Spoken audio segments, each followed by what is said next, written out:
Hi, and welcome to Responsa Radio, where you ask and we answer questions of Jewish law in modern times.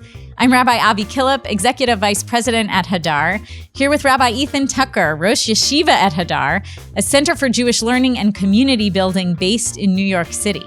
You can check us out and learn more at hadar.org. It's so much fun recording this podcast with you, and sometimes we get to talk about really lighthearted questions. I feel like in our last season when we got to address how to interact with our horoscopes, sometimes we get to talk about how we make coffee. I just want to give a little bit of a warning to our listeners today that this episode is going to be a little bit heavier. We're taking on a topic that it may be that it doesn't touch personally to the lives of many of our listeners, but for those whom it will feel relevant, it's going to feel relevant in a big and hard way. So I just sort of want to start off by acknowledging that. I hope that it will feel useful, and if it doesn't feel useful, you should obviously not listen to it. The questioner writes, a veteran struggled with bipolar 1, manic depressive disease, and died by suicide in 1973. He was buried, quote, outside the fence. His daughter, age 10 at the time of his death, shares that her mother is approaching the end of her life. There is great anguish that she will not be buried at his side. Are there grounds to reconsider the quote-unquote sanction that prevented his burial inside the fence? And would it be reasonable to rebury him now in a place where his wife can be interred at his side? Yeah. So there's a lot here in this question. It's a very personal story, and you can hear even just in the way that it's written how much this means to the family. So give us a little bit of background. Maybe we'll start with what does it mean to be buried outside the fence? What's your understanding, given this information we have, as to why this person was in 1973 buried sort of outside the fence of the cemetery? And what advice can we offer to their family now? Yeah, there are kind of two components here, sort of explaining how did the fact pattern here even come to be, and what are the baselines in halacha that produced it. And then, as the questioner is directly asking, is there something now to do about it differently? So yeah, we can start with the notion of people being buried or not buried, right, in a specific place. It's important to kind of, if you go back to all the way back to the Bible, the notion that people are buried with their sort of close circle of people. When people die, it'll say, Vaye'asef el amav, he was gathered to his people, where people really means something like your clan, or, Vayikaver im avotav, he was buried with his ancestors. There's a notion that there's actually kind of a small circle of people that you're meant to be together with. And so the notion of adjacency to whom, you're buried matters. And it actually cuts, I would say, in two complicated directions. One is being close to your relatives and your ancestors is considered very important and a great value. That's the kind of genealogical family unit piece. And then when you view it from sort of a religious, social, also moral plane, you find sources that say, hey, it matters who you're buried next to, also in terms of character and behavior. So we get a statement in rabbinic literature, Ein kovrin tzadik etzel rasha. You don't bury a righteous person next to a wicked person. And even more dramatically, that at least in cemeteries where there was some kind of supervision by Jewish courts, if someone had been executed by a court, they had a separate place where they were buried, and people would actually be stratified by the severity of offense they might have committed that led to their execution. So the notion of some kind of stratification on the one hand of what's the sort of moral assessment of the person being buried, and on the other hand, a desire to have people buried next to their relatives has created a certain degree of cemetery politics, if we can call it that, over the ages? Yeah, meaning, first of all, it's just interesting to note and to notice that sort of the concept of what we might say the Jewish cemetery or the Jewish section of a cemetery is so ancient that's not a new idea. Obviously, we see it going back to like the very beginning of the Torah. Yeah. But just the idea that matters. And then I'll say, sort of from the total other end of the spectrum in my own life, having been a part of figuring out where to bury a loved one in the last few years, I felt that sort of importance of like, oh, it's very expensive and complicated actually sometimes to get the person to the burial plot where they will be next to their people. Yeah. And it can feel actually like it gives you a certain sense of calm or peace to know that that's where they are in the end. So even if in a theoretical way, I might think like, well, what does it matter? I feel like for myself in an experiential way, I could feel the way that it matters. Yeah. And I think one of the other pieces of where that sort of cemetery element, if we could call it culture, has gone is what began as a very narrow thing of a family plot, right? You think about it, it's like Abraham, Yaakov, the kings of Israel. It wasn't like, oh, they're going to be buried near Jews. It was they're going to be buried near their family. Right. But over time, particularly in the Jewish diaspora, when Jews are living as a minority, there's this notion of, oh, but the Jewish family kind of expands to include all the Jews in that community. That almost becomes the, expanded family plot.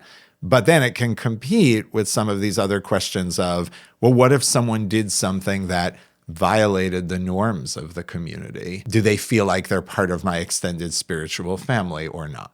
Yeah, that sort of being the other category that you raised for us makes me think of the language that we use of burying someone as kavod hamet, as like honoring the dead, is like, what if we think of that actually as a privilege? There is something honorable about getting to be buried in the family plot. And then that leaves us with this underside of like, is there something dishonorable about not getting to be buried in the family plot? That's right. And so in general, we'll get to this case in a minute, but the idea of someone being buried outside the fence, as the questioner puts it, is a consequence of an assessment that this person wasn't really actually following or embodying communal norms. The main category that was applied to in real Jewish times, certainly in the Middle Ages, would have been, surprisingly enough, Jews who didn't pay their communal taxes, right? That is to say someone with death and taxes, yes, right? Exactly. This is the overlap of death and taxes. Exactly. We think of taxes, oh, you're filing a 1040 form and, what are you paying? But what it meant was this person in life essentially was like, I'm not supporting your communal institutions. No, I will have nothing to do with it. And then there's a kind of reciprocal response of, well, we're not really going to bury you in our family plot on the other end of it. Yeah, I think we do that now.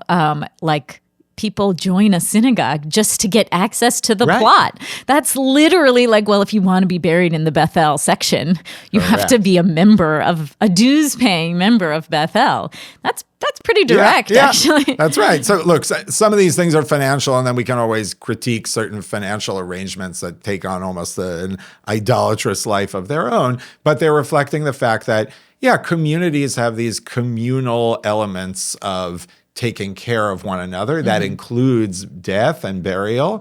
And so when there's a serious rupture between the relationship between an individual and the community, or again, even when there's a sense, like in the case of people who are executed by capital punishment of courts, as told by rabbinic sources, there's a sense of your end is going to look different as a result of how you lived your life.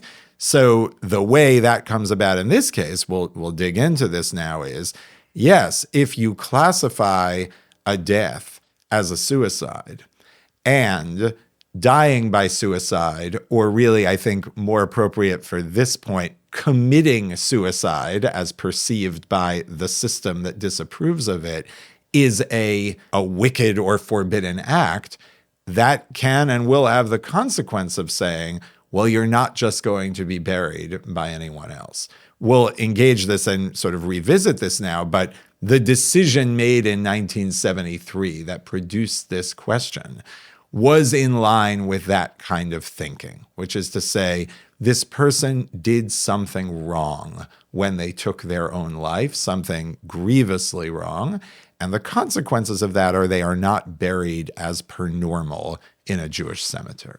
I think we just need to start from that place of asking, like, why is our tradition telling us that suicide is such a wrong thing? Yeah. And just to reinforce what you said, what we always try to do on this show is really to be honest and transparent about what the sources say. We don't believe in hiding that or soft pedaling that, but also bringing the full nuance of what all the sources say about how you might apply that. So yeah, let's start there. Where does it come from? Yeah. So, if I were to speak most generally, it comes from a basic notion that we don't own our own bodies. We don't own our own lives.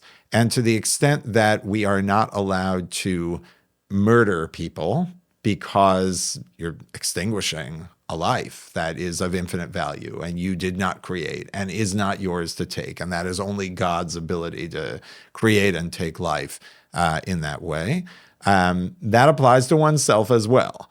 And it's actually striking because the main scriptural anchor for the problem with taking one's own life comes from the scene where Noah and his family have just come out of the ark, and you're getting the kind of laying out of the basic code of morality, one of which is anyone who spills the blood of a human being will have their blood spilled by people. That is to say, this, God says, is a capital offense that I'm going to entrust human courts to enforce.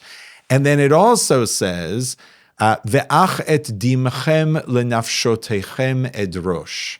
And even your blood for your souls, if we translate it that way, I will seek out or require. It's a kind of cryptic sort of formulation. But if you actually just listen to the words, it almost sounds like, and I will also care about your own blood yourselves. And this is how it's read midrashically. This is meant to include someone who takes their own life. I don't only care about your life if you're murdered by someone else. I care about your own life, and I think in context, this is the right way to say it for this text, if you murder yourself. That is to say, we think of the act of taking a life as being something severe that applies across the board. We can expand it out in two directions. One is just, this is one of the many places where our tradition underscores the value of life. The triumph of life, we might say. Right. That is such an important value. And then the second is, this is just one of many places where the tradition offers us a check on human autonomy. That's right. Like, yeah, you're not the boss of you. Like there is something bigger. You can't say, well, it only hurt me. Obviously, these kind of actions never only hurt that person, and they mostly sometimes leave a lot of pain in their wake, but that doesn't get you out of it, actually, to just say this is only about me, because there's something greater that you're accountable to than yourself. That's right. And we'll get to exceptions in a minute, but just to sort of stay with this for a moment, if you open up the Rambam, you open up Maimonides and look at his code of Jewish law, he codifies the prohibition on suicide as simply one of the elements of the prohibition on murder, right? In other words, there's a prohibition on murder, and one of its subcategories is murdering yourself. And there are stark consequences, we know, from the rest of Jewish law and halakha around this. So the category, the way this gets described is hame'abed et atzmo lada'at, someone who, on some level, literally destroys themselves intentionally. We'll get back to interrogating all these terms, but someone who intentionally ends their own life. The standard halakha is you don't tear your clothing for that person. You don't, say eulogies about them, essentially. Anything that gives honor to them, that are rituals that are giving honor to them, you don't honor this because this was a dishonorable, not just tragic, but dishonorable action. You get, a divide of, well, you're allowed to do things that are honorable for the surviving relatives. So you can sort of divide that up, and then you'll get divides, when people sit Shiva. Is sitting Shiva fundamentally about honoring the dead? Is it about giving you space in the community?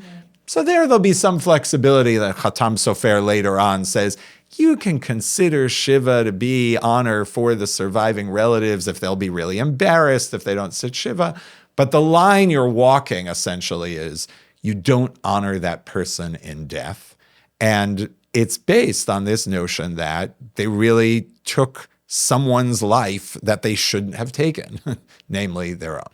I do want to spend a little time on this question of, whether we're treating suicide as something that was a choice that a person made or a sin that a person committed, this phrase of committed versus died by suicide, something that happened to a person.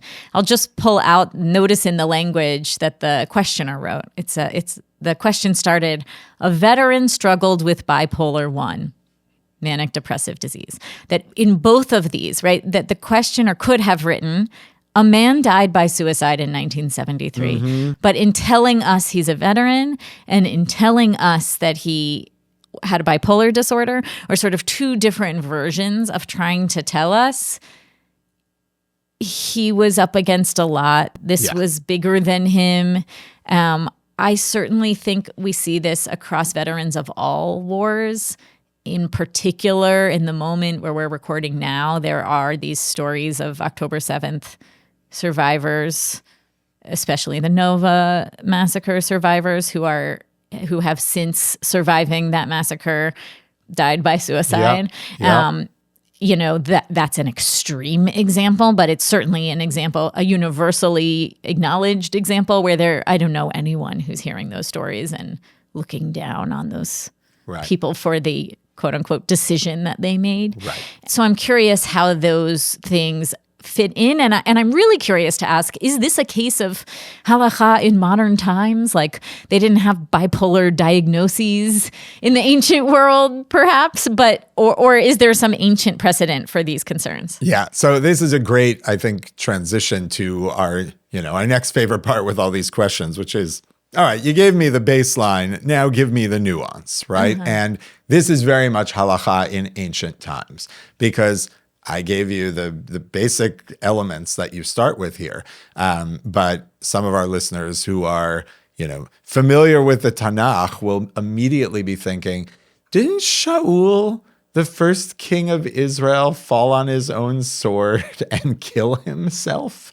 And isn't he, despite being a tragic figure from whom the kingdom was torn away and given to David, still sort of accorded honor and burial, and they go and get his bodies back from the Philistines along with his, with his sons? How does that fit in? And indeed, Shaul becomes the first main case of, well, it depends on context. So it's actually really interesting in Breshit Rabbah, which is the midrashic text that plays with that verse in Breshit that we were talking about before with Noach coming out of the ark.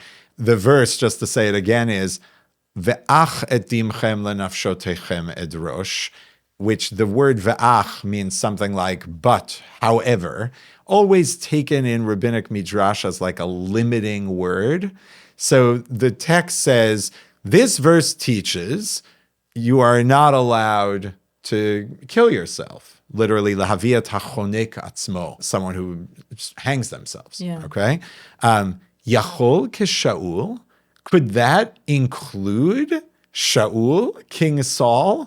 Talmud lomar, ach. The word ach is meant to be a restriction on, in this case, literally, the ban on suicide. Never mind the consequences of responding, but we're not prepared to say that Shaul even did anything wrong when he killed himself. Yeah, so that's actually pretty, not only is that ancient, but it's directly the war veteran context. That's right. Now, it's in the war, as opposed to after, because Shaul kills himself during the battle of the Gilboa, but he sees during that battle essentially what's going to happen and decides to kill himself. Now, the question is still, well, okay, this is a serious precedent of removing Shaul from this story, but why, right? Why is it allowed according to this text? Right. Well, I would have a guess. I'm really curious, which is that you told us this prohibition is within the don't murder prohibition, and we also bend that rule in war. So maybe it's the same. Interesting. Right. Maybe in war, it's just sort of, I don't know if all bets are off, but we're not in the same zone. We have different calculations about life. I don't know. So the text is cryptic, right? It relies on later people to unpack this. The Radak, Rav David Kimchi, who's a medieval commentator on Tanakh, but every now and then gets into these questions of halacha that come up via the Tanakh. So he actually says something interesting. He says, first of all, he had received a prophecy from Shmuel, the prophet, the day before, the night before, when he goes undercover to summon his spirit up from the dead, that he was going to die in battle. So Shaul actually already knew he was going to die, and therefore killing himself was not as extreme as he might have survived the battle. So it feels more like the episode we did on assisted suicide, which feels to me like a totally different category from this, and is like, well, you were going to die, and it's a question of autonomy and ownership over when. That feels very different. Correct. The Radak adds another dimension here, which is related. Sure, he sort of foresees he's probably going to die the way the battle is going. He'd rather die a quote-unquote noble death at his own hands rather than allow the horrible Philistines to come in, mutilate his body, which they kind of end up doing anyway, but in an ignoble way of dying. The Radak kind of thinks that's what justifies it. And indeed, there are other Talmudic stories of people who self-martyr and are praised in the context sometimes of Roman persecutions. There are also stories in the Talmud of captives being taken away from Judea to Rome in the wake of the destruction of the Second Temple. And they basically know that they are going to be abused and exploited back in Rome, and they prefer to jump off the ship and drown rather than make the journey. And this is not cast as something that is a morally problematic decision.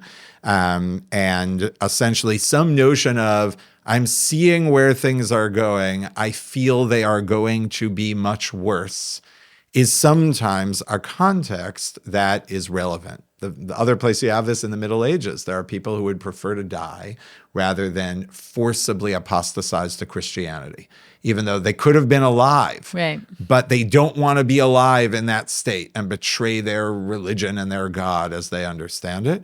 All of these are cases where the tradition does hold some space of honor for people who end their own lives. This is a good time to take a quick break. We'll be right back with more Responsa Radio. But before that, I wanted to let you know about an upcoming program at Hadar that you might love, especially if you listen to podcasts about halakha. Of course, I'm talking about Hadar's Halakha Intensive on May 18th through the 22nd, 2025 at Yeshivat Hadar in New York City. The Halakha Intensive is a week of incredible high-level learning of Jewish law, designed for learners with experience studying halachic texts. This year, we're learning about the concept of kiddushin al t'nai, or conditional kiddushin, and whether this concept can help make Jewish marriage more egalitarian. Visit hadar.org for more information.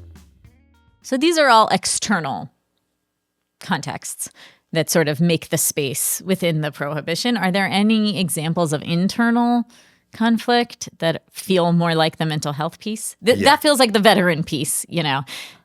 Are there any of the like bipolar disorder type? So I don't think we have that language. I think the place we have to sort of break that down is, how did they analyze this category of me'abed atzmo lada'at, sort of taking one's own life with a sense of purpose and awareness.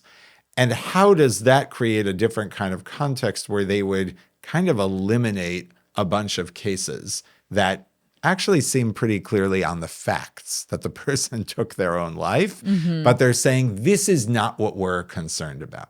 So just to give one example, this is less relevant to the case, and we'll get to one that I think is more relevant. A standard way of saying you do not have to classify someone as in this category, this aggravated category, is already laid out in Masechet Smachot. It's one of the early non-Mishnaic tractates that deals with questions of mourning, where it says, if you see someone go up to a tree and jump and kill themselves, that is not the category we're talking about. They have to have announced to you, I am now going up to the tree and I am going to jump in order to end my life. Meaning unless they wrote a suicide note? Essentially, unless they write a suicide note, they make a declaration, it doesn't count. Now, we can ask, like, why not, right? Didn't you just see it? Like, you saw it with your own eyes. This is the closest I would say we get to some notion of, well, you don't know what was motivating that. Yeah. You don't necessarily have the full context. Were they doing this under duress? Was there some notion where actually they thought they were going to survive the fall and they didn't? You may have a picture of a certain sequence of physical events, but without essentially the moral, legal declaration of the person themselves, you can't classify it. Yeah, I think that's actually very useful and very important to just even enter into our conversation the language of you don't know what that person was thinking when they acted in this way, and you don't know whether it was a decision, and you don't know whether they were in their right mind, and you don't know whether it was intentional or premeditated. You know, like we just have to give that. It at least gives us a chance to pause and say what was going on for that person before we condemn. Right. So there's this notion that the narrative matters. We are still in this text, right? Masechet Smachot is still saying, this is a real category. It exists. We really care about it. It's not pulling any punches on that, but it is narrowing it considerably. This is not something you determine based on circumstantial evidence, right? That's sort of piece one. And on some level, it might even be because the thing we're concerned about are certain public declarations of, I am now going to take my life, right? In a way that may be different from, well, we all know what happened here, but people could construe and tell the story in different ways. Okay, so a second story? So that's a first piece. So there's another case, also, you know, an upsetting case, but I think this may be closer to what you're looking for of, do we have a sense of internal torment, right? Somehow mitigating. So you have a case, the son of a certain Gorgios, that's the name of the father, okay, who literally, it says, he runs away from school. So far, it sounds like a typical story of a kid. A very unusual phrase, his father showed him something with his ear. This seems to have been a threatening gesture that a parent might do, essentially indicating, I'm going to beat you or I'm going to punish you very severely. And the text then says, this is also in Masechet Smachot, he was then terrified of his father and went and killed himself by throwing himself into a cistern. Okay, horrible story. They come and ask Rabbi Tarfon. He says, this is a completely normal death. You accord him all the full honors. Yeah. Abuse situations? It seems like. Or childhood trauma situations? Right. It's one or the other. It's not totally clear if the text is accusing the parents of abuse, but it does go on to say, the sages then said in response to these, you should never threaten a child. Basically, you can punish a child. Yeah. They live in a world in which there's also corporal punishment. Right. Like you might smack the child, but you have to do it right away. And it has to be over. You cannot allow a child to live under the threat of parental punishment because they will basically live in terror, lose their mind, and potentially harm themselves. Yeah. Okay? This sounds very relevant, sadly. Yes, it's a very intense text. It does show some of this, I think, almost stunning awareness of the way the internal dynamics happen. The facts are very clear what happened. Yeah, This young boy, young child did kill himself and intended. But here we have the notion, this is playing with the lada'at. What does it mean to do so with intention? I almost think here what's happening is we're translating that as with clear mind. Yeah. And by introducing the notion of nityare, but he was terrified, that means he was acting under the duress of, in this case, his parent. So where does halacha take us as we move forward? Do people lean into this kind of story to say, actually, we don't bury people outside the fence anymore? Or is that a thing that's still happening? So, look, it clearly happened, right, in 1973 here. What you find, I think, is there is a long line of precedent of essentially trying, if you can, to tell the story in a way that does not classify the person as me'abed atzmo ladat in this aggravated category.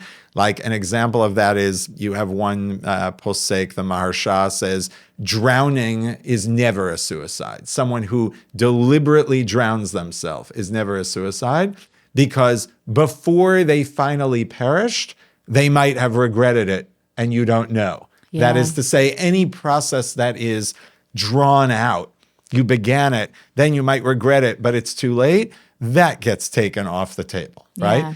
And that gives a sense of, are we searching for some notion of the sound mind, exception? I think now to bring it to the question, part of where, and the questioner's language itself, this sort of neologism, like that didn't really exist when I was a kid, died by suicide, right, is an effort linguistically to say, we have a different understanding of how it is that almost all, if not every single person who takes their life comes to that, which is essentially through some form of suffering, mental illness, pressure from outside forces, whatever it is. This goes to your veteran and, bipolar disorder comment on the question. The questioners themselves highlighting how did this come about?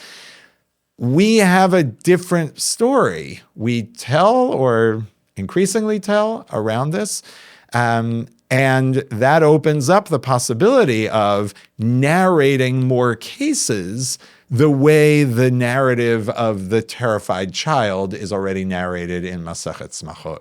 It's almost like we would tell the story of this person was, quote unquote, perfectly fine until they went through a horribly traumatic experience serving in the armed forces. Right. And until whatever chemical composition in their brain and their body was no longer able to regulate. And as a result, they did this thing. I feel like one of the things that I'm appreciating about the way you're presenting these different halachic sources is that it gives us the possibility to continue to hold on to the prohibition as a category, to say there's something important about that. Again, back to like what I was saying earlier, that's an important prohibition to help us affirm life. And it's an important prohibition to help us, affirm that God is the one in control. And we don't need to let go of that sort of higher level, like, yes, you shouldn't kill yourself. Mm-hmm. And also not apply that in a punishing or demoralizing way to the many, many, many different versions of stories of people who die by suicide in some way that is not a decision. They just didn't decide to do, they didn't decide to take a life. They, there were some extenuating circumstances that the tradition is sort of offering us both of those, the ability to hold both of those, which we might not otherwise be able to do. Yeah, it kind of reminds me sometimes of discussions around capital punishment, where there are people who just think capital punishment is wrong. And then there are people who are more in the category of rabbinic thinking around this, which is, no, capital punishment for certain crimes as a principle is actually a value, and we never really want to execute anyone, mm-hmm. right? In other words, the ability to hold a category, its moral significance. But if you're telling me How am I going to implement that? That I'm really not sure. And I do think it really goes back to where we started this discussion. There are some real moral, theological claims about what it is to respect life, all life, your own life, that I don't think we want to retreat from. I don't think it's really authentic to the Torah, to rabbinic sources to retreat from. And yet we see, starting from Shaul in the biblical narrative and some of these tragic stories in rabbinic sources, but there's always been awareness that the context may make the application of that principle look very different. And definitely, I think you can look at halakha in this area and say, there has been a trend over time to shrink that category to close to the vanishing point. Yeah. So then you'll tell me if the wife has any bearing, right? Is there any sense that we should behave differently towards the dead because of the people that they are leaving behind? Or is this a matter of like, well, if we can use this framework to say he should have always been inside the fence, then great. And, the wife's pain of being separated from him is not really relevant halachically. I know it's relevant emotionally, but yeah. I think this would sort of depend on the solution you are aiming for, right? The questioner has one solution in mind, but I just want to note there are two ways of addressing the dilemma vis-a-vis the wife and the man who died by suicide.